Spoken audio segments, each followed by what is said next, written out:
Friends, Bigg Boss Telugu season 8 మరి ఈరోజు 7th day. మరి నిన్న ఎపిసోడ్ చెప్పలేదు, బట్ మరి ఈరోజు ఎపిసోడ్ లో ఒకసారి కొట్టే తెచ్చే ఎక్కువసేపు చెప్పుకోకుండా సో మరి నాగ్ గారు వచ్చారు, ఎలాంటి పనిష్మెంట్స్ ఇస్తారు ఏంటి అనుకుంటూనే ఉన్నాం కదా. మరి నాగ్ గారు రాగానే ఫస్ట్ అనుకున్నారు అందరికి మంచి మంచి వార్నింగ్లు ఇస్తారు, సీరియస్ గా ఫైట్ జరుగుతుందని అనుకున్నాం. గానీ చివరికి నాగ్ గారే మీరే మిస్టేక్స్ చేశారు, ఏం జరిగింది మీ అంతటా మీరే ఎవరికి వాళ్ళు చెప్పుకుంటారని చెప్పి వాళ్ళకే అవి వదిలేశారు. కానీ కరెక్ట్ గానే చేశారు. ఫస్ట్ కొద్దిసేపు కొట్లాడుకున్నారు, తర్వాత వంట మీద వాటి మీద వీటి సరే అంత అయిపోయిన తర్వాత నాగ్ గారు మంచి డెసిషనే తీసుకున్నారు. మరి చురకత్తి ఎవరు, తుస్ ఎవరు, తర్వాత నెగిటివ్ ఏంటి, బ్లాక్ కత్తి ఎవరు, కొన్ని కత్తులు పెట్టారులేండి. మరి విష్ణుప్రియ చురకత్తి అంట. విష్ణుప్రియ అయితే చురకత్తి సోనియాకి వేసింది. ఎందుకంటే ఇంకా ఇన్వాల్వ్ అవ్వాలి గేమ్స్, అంటే తన ఇన్వాల్వ్మెంట్ ఇంకా సరిగ్గా అవ్వాలని చెప్పేసి సోనియాకి కూర్చుంది. సో తర్వాత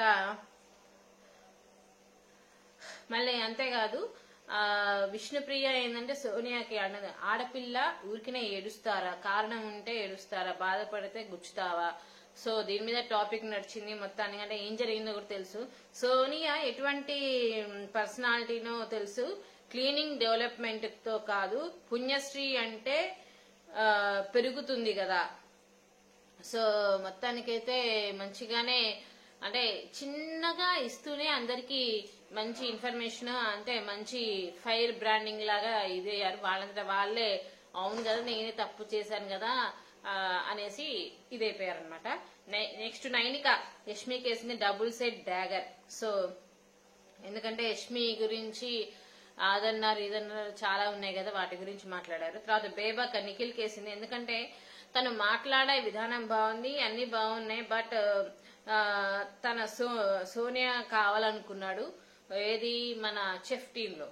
సో తర్వాత ఏమంటే బేబక్క వెళ్ళిపోతానంది, ఏమంటే ఎందుకు బ్యాండ్ ఎందుకు అని చెప్పేసి బ్యాట్ ని తీసేసి ఇచ్చేసేసింది అనమాట. బేబక్క నిఖిల్ టీమ్ లో ఉండకూడదు అని చెప్పేసి.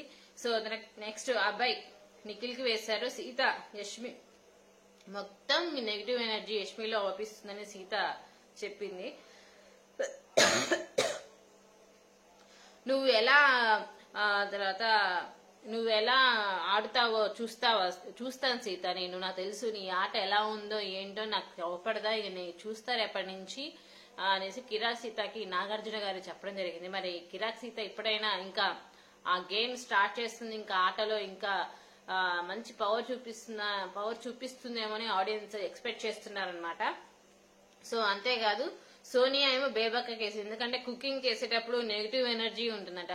కుకింగ్ చేసేటప్పుడు నెగిటివ్ ఎనర్జీ ఏందండి నాకు అర్థంగా, పనికి మాలిన కత్తి ఎందుకు సోనియా నాకు అర్థం కాదు. నెగిటివ్ ఎనర్జీ ఉంది కుకింగ్ చేసేటప్పుడు, ఎవరి కుకింగ్ వాళ్ళు చేసుకోవడానికి ఎవరికైనా ఇబ్బందే కదా, దానికే ఉంది కత్తి గుచ్చుకోవడానికి. నా బొంద నువ్వు చేసింది మాత్రం రాంగ్ మాత్రం సోనియా, నువ్వు రాంగ్ గా చేసే బేబక్కని, ఎందుకంటే వంట చేసేటప్పుడు నెగిటివ్ ఎనర్జీ అయింది నా బొంద.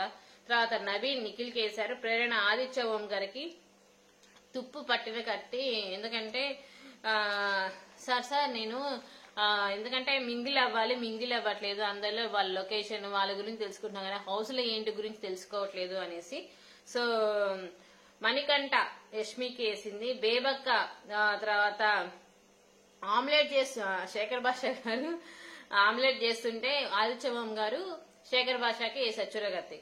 అయితే బేబక్క లేకపోతే అంటే బేబక్క ఆమ్లెట్ వేస్తుంటే ఆమె లేటు చేస్తుంది అనేసి చెప్తున్నారనమాట. మొత్తానికైతే మళ్ళీ ఎంత అయిపోయిన తర్వాత నాగార్జున గారు వచ్చారు బోర్డు పెట్టుకుని యథావిధిగా. ప్రేరణ మరి ఫ్లాప్ ఎవరు హిట్ ఎవరు మధ్యలో ఉన్నది ఎవరు అనేసి.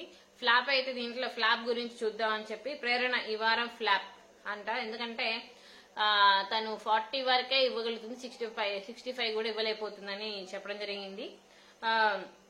అప్పుడేమో అసలు రై అప్పుడు అట్లా మాట్లాడు ఇట్లా మాట్లాడి, మరి ఇప్పుడు ఏమైంది నీ మాటలు ఘారిడి అనేసి అడగడం జరిగింది నాగార్జున గారు. నెక్స్ట్ సీతనేమో క్వాలిటీస్ అవ్వడం, అవునండి క్వాలిటీస్ అనేది మిస్ అయిపోయింది. ఎక్కువగా ఆమె చాలా మంచి ఆమెడ, మంచి క్వాలిటీ పర్సన్ అది ఇదని అన్నారు, కానీ కిర్రాక్ అనేది మిస్ అయింది. కిరాక్ సీతాలో కిర్రాక్ అనేది మిస్ అయింది అనేసి చెప్పడం, అందుకనే ఫ్లాప్ లో పెట్టారు అని చెప్పడం జరిగింది. సో ఈమె దగ్గర నుంచి ఒక 75% వరకు చేస్తున్నారనమాట. బేబక్క నువ్వు కావాల్సిన స్పేస్ నువ్వు తీసుకో, ఎందుకంటే వాళ్ళ లీడర్ అని చెప్పి వాళ్ళు మంచి క్వాలిటీస్ అండ్ వాళ్ళ దాంట్లో టీంలోకి ఇది కావడం కదా, నువ్వే లీడర్షిప్ తీసుకోవాలి, లీడర్ అవ్వాలని చెప్పి చెప్పడం జరిగింది. మొత్తానికైతే ఆదిత్య ఓం గారు ఎవరి ఇంటి పేరు ఏంటి, వాళ్ళ లొకేషన్ కాదు, హౌస్ లో ఉన్న వాళ్ళ పరిస్థితి ఏంటి, హౌస్ లో ఎట్లా ఆడాలి, గేమ్ ఎట్లా ఆడాలి, వాళ్ళు ఎలా ఆడుతున్నారు టాస్క్, నువ్వు ఎట్లా ఆడాలి అది నేర్చుకో అనేసి ఆదిత్య ఓం గారికి నాగార్జున గారు చెప్పారు. సో విష్ణుప్రియ పర్సనాలిటీ డెవలప్మెంట్ కాదు, ప్లేస్ కాదు, డీల్ చేయాలి అన్నిట్లో. సో మొత్తానికి హింట్ ఇచ్చాడు నాగార్జున, ఎందుకంటే నువ్వు కరెక్ట్ గా చేస్తే 95% చేస్తావు విష్ణుప్రియ, కానీ నీలో మంచి ఇది ఉంది, కాకపోతే నువ్వే చూసుకో, తర్వాత నీకే అర్థమవుతుంది అనేసి చెప్పడం జరిగింది. మరి విష్ణుప్రియకి హింట్ ఇచ్చారు నాగార్జున గారు. విష్ణుప్రియ ఏం చేయబోతుంది ఇక నుంచి అయినా చూడాల్సిందే. మొత్తానికైతే ఆరుగురు నామినేషన్ లో ఉంటే సోనియా సేఫ్ అయిపోయింది. మరి ఎవరు ఎలిమినేట్ అవ్వబోతున్నారు రేపు? విష్ణుప్రియ, బేబక్క, శేఖర్ భాష, మణి, పృథ్వీ. సో వీళ్ళందరిలో ఎవరు ఎలిమినేట్ అవ్వబోతున్నారు కామెంట్ బాక్స్ లో కామెంట్ చేయండి. అంటే నా యొక్క ఉద్దేశం ప్రకారం మేబీ నాగమణి ఏమన్నా రావడానికి ఛాన్సెస్ ఉన్నాయేమో అని నాకు అనిపిస్తుంది, లేదా పృథ్వీ, ఇద్దరిట్లోనే ఉన్నారేమో అని నాకు అనిపిస్తుంది. చూడాల్సిందే. మీరేమనుకుంటున్నారు, ఎవరు ఎలిమినేట్ అవుతారని మీరేమనుకుంటున్నారు కామెంట్ బాక్స్ లో కామెంట్ చేయండి. ఈ రోజు అయితే ఎపిసోడ్ పర్వాలేదు, బానే ఉంది. సో అంతేకాదు విష్ణుప్రియకి హింట్ ఇచ్చిన నాగార్జున గారి హింట్ ఇచ్చిన మీద మీకేమనిపించింది? అంటే 95% నిజంగానే చేయగలుగుతుందా విష్ణుప్రియ? సో కామెంట్ బాక్స్ లో కామెంట్ చేయండి, లైక్ చేయండి, సబ్స్క్రైబ్ చేయండి మన ఛానల్ ని. ఇంకా బోల్డ్ అండ్ వీడియోస్ అప్డేట్స్ మన ఛానల్ ద్వారా ఇస్తూనే ఉంటాం. సో అంతేకాదు ఇంకోటి హింట్ ఇచ్చారు, నాగమణి కంటే ఇకనైనా నీ ఆట స్టార్ట్ చెయ్యి, లేదంటే ఆడియన్స్ బయటికి పంపించేస్తారని కూడా హింట్ ఇచ్చారు నాగార్జున గారు. ఓకేనా? సో ఇది ఇవాల్టి వీడియో. బాయ్.